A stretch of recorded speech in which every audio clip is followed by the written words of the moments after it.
Muy buenas noches, guerreros y guerreras. ¿Qué tal estáis? Muchísima fuerza. Todo saldrá bien. Bueno, son las 10 de la noche y este también es un buen momento que nos invita a la lectura y en particular este tipo de lecturas nos van a llevar al sueño desde un estado de conciencia y una energía muy positiva. Así que sin más dilación, vamos a ello. Seguimos con el libro Crisis, Crecimiento y Despertar de Enrique Martínez Lozano. Estamos en el capítulo cuarto que se titula El ego, la capa de protección y la zona de confort. Comienza como siempre regalándonos unas frases. La primera de Carlos Castañeda. Al haber perdido la esperanza de volver a la fuente de todo, el hombre medio busca consuelo en su egoísmo.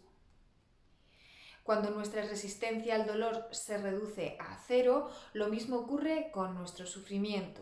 El dolor es inevitable, el sufrimiento es opcional.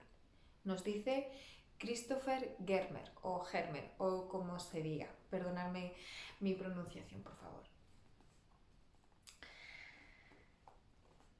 Siendo niños empezamos a alejarnos de nosotros mismos en el preciso momento en que comenzamos a sufrir emocionalmente. Entonces y ahora la huida está siempre provocada por el miedo.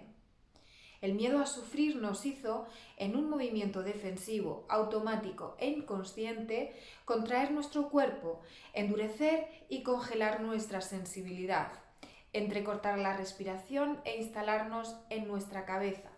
Ahí se fraguó nuestra falsa identidad de seres cavilosos o pensadores compulsivos, envueltos en la vorágine de los pensamientos e identificados con ellos. De este modo tomamos distancia del sufrimiento, experimentado en la zona del diafragma, y nos entregamos a la actividad pensante como un eficaz mecanismo de defensa. Quien piensa no siente, pero al mismo tiempo, como sin darnos cuenta, nos alejamos también de nuestros sentimientos, de nuestra intimidad y, en último término, de la propia vida. Quedamos acomodados en una más o menos mortecina pero amortiguadora capa de protección. Cuando nos convertimos en actores, en ella, como su propio nombre indica, experimentamos un cierto resguardo, pero a un precio muy alto. Nos conformamos con sobrevivir, que no convivir. O simplemente vegetar, con el menor malestar posible. Amortiguados nuestros sentimientos, dejamos de vivir y empezamos a actuar, representando los diferentes papeles que las circunstancias nos iban poniendo delante. Pudimos llegar a ser incluso excelentes actores en el gran teatro social, pero la vida y nuestra auténtica identidad seguían quedando lejos. En la capa de protección no es posible mantener ninguna relación de calidad, ni consigo mismo, ni con los otros, ni con el medio en que nos movemos. Ahora bien, resignados a sobrevivir, parecía ser la única alternativa, y dado que en el ser humano alienta siempre un anhelo de felicidad y de plenitud, nos fuimos viendo impelidos a fabricarnos una felicidad accesible. Es decir, en la medida del yo protegido. La máxima que parece regir la construcción de este tipo de felicidad es la siguiente: el menor sufrimiento posible y el mayor bienestar que se pueda alcanzar. Repito, porque aquí podremos identificarnos con claridad prácticamente todos, ¿verdad? La máxima que parece regir la construcción de este tipo de felicidad es la siguiente: el menor sufrimiento posible y el mayor bienestar que se puede alcanzar. De ese modo, el yo pequeño, nuestra mente inferior, se iba creando una zona de confort en la que más o menos resignado poder sentirse a gusto. Puesto que en la capa de protección hay necesidades, frustraciones y defensas, la zona de confort se puebla fundamentalmente de hábitos y compensaciones, relacionadas con aquellas y que buscan sostener y fortalecer, si es posible de un modo placentero, la sensación de identificación con ese yo pequeño. El yo, que desea sentirse lo mejor posible, se conduce por algunos principios, más o menos inconscientes, a los que se aferra. Entre ellos destacaría los siguientes: egocentración, tendencia a la apropiación, identificación con aquello que le aporta reconocimiento, búsqueda del máximo de gratificaciones, rechazo de cualquier tipo de sufrimiento, repetición de las pautas adquiridas, acopio y reiteración de mecanismos defensivos. Con todo, este proceso encierra paradojas muy llamativas. Por una parte, cada uno de esos principios no consigue sino incrementar su malestar. Por otra, sin ser conscientes de ello, la persona está viviendo en función de una identificación falsa, su identificación con el yo pequeño y, y con un yo emocionalmente herido y protegido. Le impide abrirse a reconocer quién es en realidad. De hecho, hasta lo olvidamos que existe, y más allá, podemos incluso hasta cuestionar su existencia. Reconocimiento que haría posible justamente la liberación de las trampas en que se ve inmersa. Porque el único obstáculo real para salir de la mañana del sufrimiento no es otro que el ego, la identificación con el propio yo. Y aquí radica la ironía de todo este asunto. El yo busca desesperadamente salir del pozo que él mismo ha creado y que solo él mantiene. Sabemos todos que cuando tenemos algún problema, de esas historias mentales que estamos hablando, que nos hemos creado, para nada objetivas, las compartimos con alguien y ese alguien nos da nuestra opinión y desde fuera todo se ve muy fácil, muy diferente. ¿Por qué? Porque es una realidad diferente a la que tenemos en nuestra mente. El yo que sufre es como un animal enjaulado que busca desesperadamente una salida para sentirse bien. La busca a través del pensamiento, en la rumiación incesante. La mente es aire y funciona como eso, como el aire. Cuando está la mente tranquila, pues puede ser una brisa relajante, sedante, y conforme va cogiendo copero, llega un pensamiento y empieza como las marchas del coche. Metemos primera y comenzamos ahí. Metemos segunda, y ya tenemos ahí el rumiar, el rum rum. Metemos tercera, cuarta y ya tenemos el apocalipsis en nuestra mente y además nos dejamos llevar y tomamos decisiones en ese estado mental. ¿Bien? Lo busca a través del pensamiento en la rumiación incesante, con lo cual no solo no encuentra solución, sino que incrementa el malestar y endurece los barrotes de la jaula que lo mantiene encerrado. Del mismo modo que una mancha de sangre no puede limpiarse con sangre, del sufrimiento creado por la mente no se puede salir desde la misma mente. Bastaría, sin embargo, que el yo pequeño se retirara para que se acabara el malestar que le agobia. Pero el yo sigue aferrado a lo que Wayne Dyer ha denominado sus 6 convicciones básicas. Soy lo que tengo. Soy lo que hago. Soy lo que los demás piensan de mí. ¿Sí o no? Estoy separado de los otros. Estoy separado de todo lo que me falta. Estoy separado de Dios. El poder de la intención, de Dyer. Cada una de esas creencias irracionales cuya validez incuestionada suele darse, sin embargo, por supuesto, es fuente de confusión y de sufrimiento, frente al que nada puede hacer ninguna capa de protección. Pero estamos tan convencidos de ser individuos separados que nos cuesta aceptar que esa creencia es solo un espejismo. La realidad, sin embargo, es que todo se halla interconectado, por lo que si no existen entidades individuales independientes, el ego funciona sobre una base ilusoria. Ahora bien, dado que la primera creencia del ego es considerarse separado, ese es el pilar que lo sustenta. Se comprende que se identifique con partes igualmente separadas, sean objetos, pensamientos o emociones. Como enseñaba el sabio Nisargadatta, hay un medio eficaz para salir del engaño mental, focalizando la mente sobre el yo soy. El sentido de ser separado, yo soy tal y tal, se disuelve, quedando el soy solo, el testigo, y eso también se sumerge en el yo soy todo.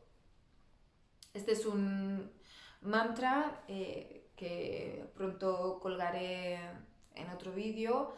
Es el mantra indio, So Ham, se practica con la respiración. So se traduce del sánscrito como yo soy.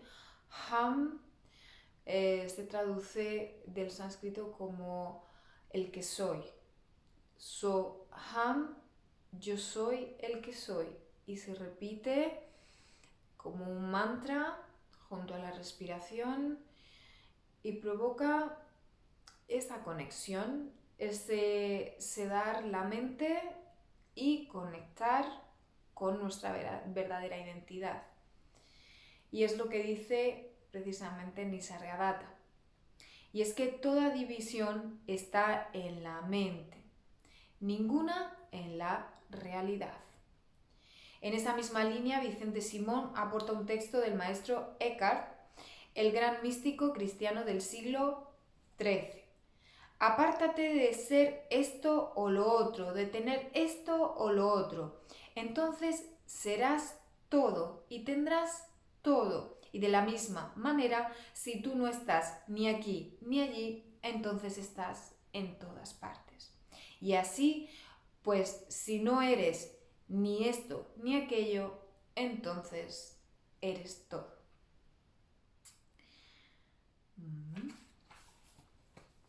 Al final son opiniones del momento, subjetivas, y es como colocarnos pines. Yo soy mujer, yo soy blanca, yo soy profesora de yoga, yo soy coach, yo soy española, no sé, soy europea, son pines, yo soy del Madrid, en fin. Empiezo a colocarme pines con los que me identifico y a la vez me estoy separando de todo lo demás. Es un pequeño ejemplo para que podamos entenderlo. En resumen, sigue diciendo Vicente Simón, ya que todo es una total interdependencia, la independencia es ilusoria y la individualidad también. Lo que realmente existe es la tela en su conjunto. Los dibujos estampados en ella dependen del todo de la tela y su destino va unido al de ella.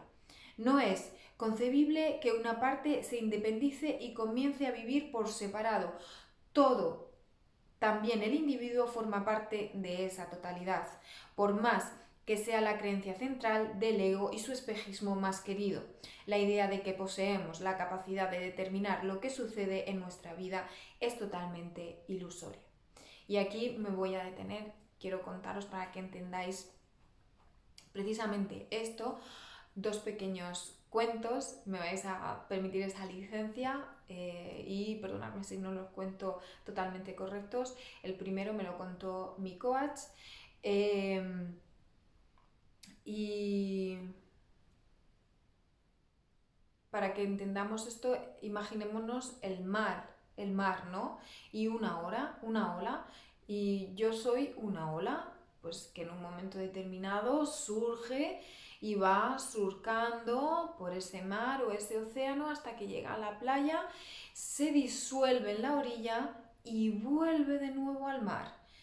Parece que esa ola, durante el tiempo que estuvo surcando, se identificó con ese movimiento, con sus experiencias, sintiéndose separada del resto de olas y del propio mar en las que están. Cuando se disuelve en la orilla y vuelve a formar parte de esa totalidad de agua, mmm, vuelve de nuevo a su identidad verdadera. ¿Entendemos? Y otra muy bonita, esta me la contaron en India, nuestro Swami Atma, creo recordar.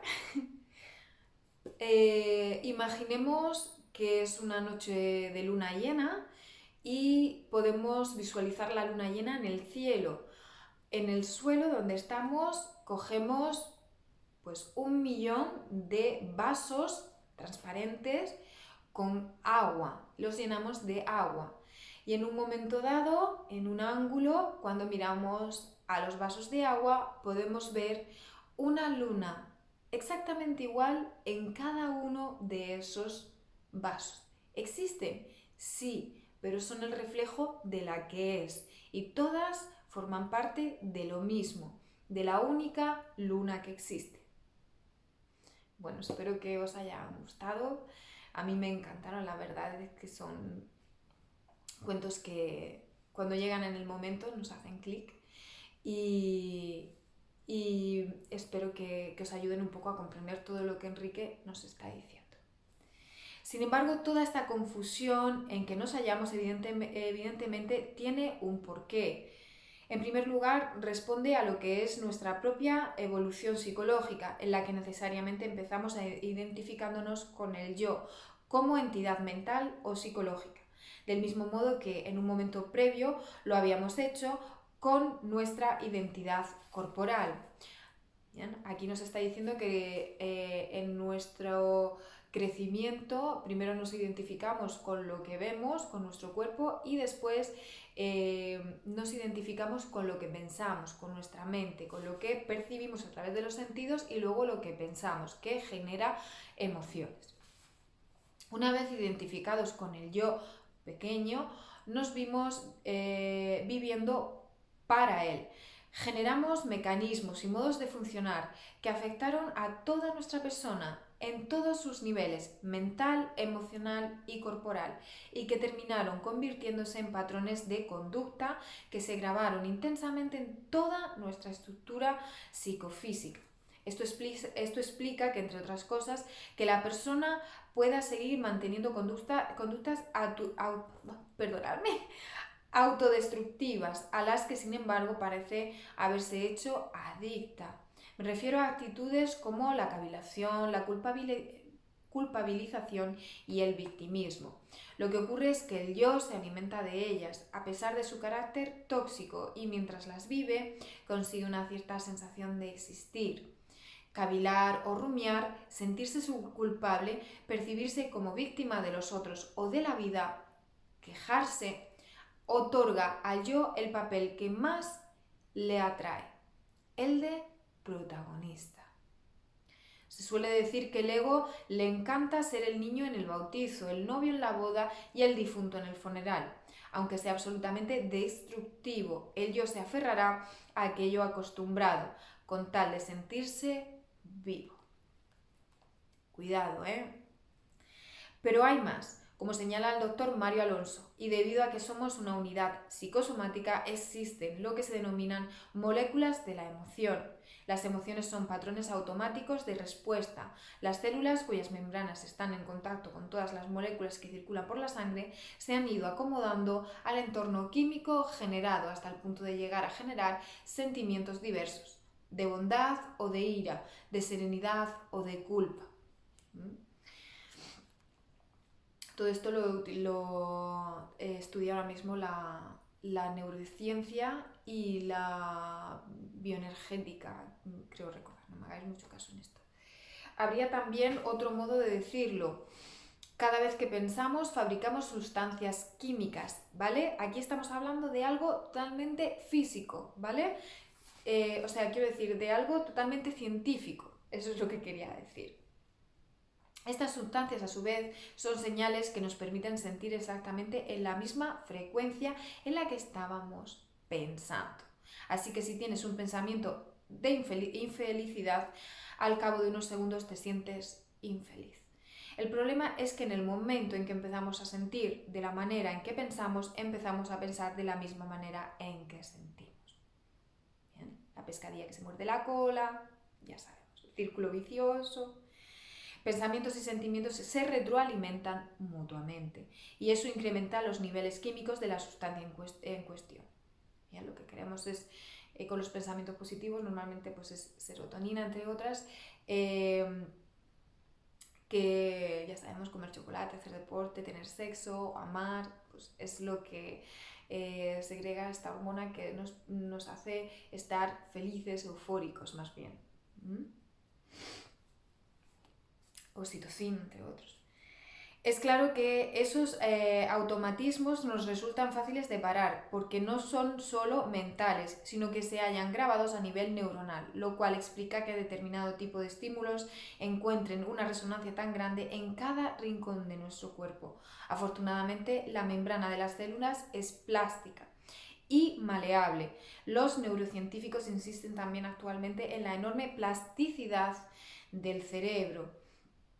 De hecho, nos están diciendo en los últimos estudios que es posible cambiar nuestra propia genética con nuestra propia actitud, con nuestros propios hábitos. Hay que pensar, ¿no? Yo me pararía a pensarlo.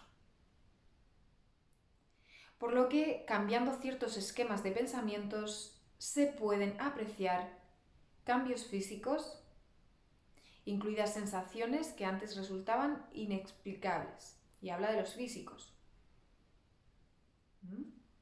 Físicos a nivel incluso del cerebro, mental. Pero en todo caso, lo que aquí nos interesa de cara a comprender el modo de funcionar del yo es el círculo vicioso que llega a producirse, un esquema de pensamiento, consecuencia a su vez de las primeras experiencias infantiles. Generó unos sentimientos que dieron lugar a un vertido en la sangre de ciertas moléculas, las cuales actuaron sobre las células, produciendo ciertos cambios en su membrana. La célula se acostumbró a esos cambios, por lo que a partir de entonces va a exigir al cerebro que vuelva cada cierto tiempo a liberar el mismo tipo de sustancias. Increíble. Eso explicaría que el yo se haya hecho adicto a determinados sentimientos, cada uno los suyos, aunque sean destructivos para la persona y que encontraremos tanta resistencia a la hora de querer modificarlos. Continúa en una insatisfacción creciente. Me parece muy interesante este capítulo en particular. Bueno, todos son muy prácticos, pero este es muy interesante. Vivir en la capa de protección resulta sumamente insatisfactorio, alejada de quien es, desconectada de su verdadera identidad, padeciendo la frustración de no conocerse y de no encontrarse a sí misma. La persona se verá arrastrada por un mecanismo que operará en una doble dirección. Por una parte, la llevará a repetir aquellas pautas defensivas aprendidas tiempo atrás. Por otra, se verá lanzada a una carrera interminable de búsqueda de compensaciones. En ambos casos, se trata de un mecanismo adictivo, por el que la persona perpetúa, y lo dice muy claramente, su esclavitud. El término adquiere, de donde proviene la palabra castellana adicción, significa ser entregado a otro como esclavo. Y eso es exactamente lo que ocurre a quien se haya alejado de su verdad. Es esclavo de los patrones mentales y emocionales autodestructivos, pero lo es igualmente de la búsqueda incesante de bienestar. La persecución insaciable de gratificaciones no hace sino aumentar la frustración, porque, como ya advirtiera Freud, lo que puede satisfacerse está llamado a extinguirse en la propia satisfacción. Repito, como ya advirtiera Freud, lo que puede satisfacerse está llamado a extinguirse en la propia satisfacción. Es lo que Ronald Siegel describe como la noria hedonista, el mecanismo por el que la búsqueda del placer resulta insatisfactoria. Tratar de amasar experiencias placenteras como una senda hacia el bienestar es algo que no funciona bien durante mucho tiempo. Esto podemos verlo ahora mismo si entramos a las cuentas de Facebook o Instagram de la gente, donde hacen una pantalla de lo maravilloso de su vida y se empeñan en eso, en coleccionar momentos, experiencias, de conocer gente, de fiestas, de viajes, de aprendizajes, de todo, ¿vale? Al final es acumular experiencias. Tratar de amasar experiencias placenteras como una senda hacia el bienestar es algo que no funciona bien durante mucho tiempo. Todas las experiencias placenteras pasan. Por eso la identificación con el yo conduce al extravío más absurdo, autocontradictorio y amargo. Tendremos que ver más adelante que el camino de la plenitud no pasa por desear y lograr cosas constantemente. Esto nos hace infelices, sino por apreciar lo que realmente es. Es la sabiduría de vivir el momento presente, único lugar de vida y de plenitud. El presente es siempre nuevo, siempre pleno de sentido, una explosión gozosa de sí mismo, pero la capa de protección nos impide el paso hacia él. Al reconciliarnos con toda nuestra verdad y ejercitarnos en la práctica de la atención plena, el mindfulness tan puesto de moda, se nos irá regalando el modo de permanecer anclados en él. Reconciliarse con la propia vulnerabilidad implica también reconocer y abrazar nuestros demonios interiores, la sombra que habíamos enajenado, ocultado o reprimido. Son los tigres que llevamos dentro y que tienen rostro de miedo, ira, tristeza, soledad, etc. Necesitamos mirarlos a los ojos, a pesar del vértigo que puedan despertarnos, y abrazarlos con bondad. Al hacer así dejamos de reprimirlos y venimos a caer en la cuenta que no somos ellos. Se ha empezado a activar la aceptación consciente y el reconocimiento de nuestra verdad más honda, que integra cualquier tigre que pueda aparecer. Otro nombre de los huéspedes molestos, pero que no se reduce ni se ve afectada por ninguna de ellos. El cómo hacerlo será el objetivo de los capítulos posteriores, así que estar atentos. Lo opuesto a la aceptación es la huida y la resistencia, pero ambas actitudes no hacen sino empeorar las cosas. La huida o evitación experiencial del dolor se convierte, de hecho, en una de las cosas que más nos hacen sufrir, a pesar de la tendencia natural a buscar el placer y evitar el dolor. Plantearse la vida a partir del principio del placer, Freud asegura el sufrimiento. Ocurre lo mismo cuando lo resistimos, porque dolor más resistencia es igual a sufrimiento. No podemos ir contra lo que es, sin sufrir las consecuencias de esa negación, pero dado que la resistencia se articula en forma de alguna historia mental en torno al dolor, que tiene siempre el yo como protagonista y que puede seguir un guión de drama, lamento, queja, victimismo, culpabilización, etc., la fórmula podría traducirse también de este modo. Sufrimiento es igual a dolor pone HM, donde HM significa historia mental de cualquier tipo que nuestra mente construye en torno al hecho doloroso. Siempre subjetivo, muy subjetivo todo. Cualquier historia sobre el dolor es un mecanismo de defensa que busca distraernos y resistirnos al mismo, aunque en realidad lo que consigue es justo lo contrario, prolongarlo, incrementarlo e incluso enquistarlo.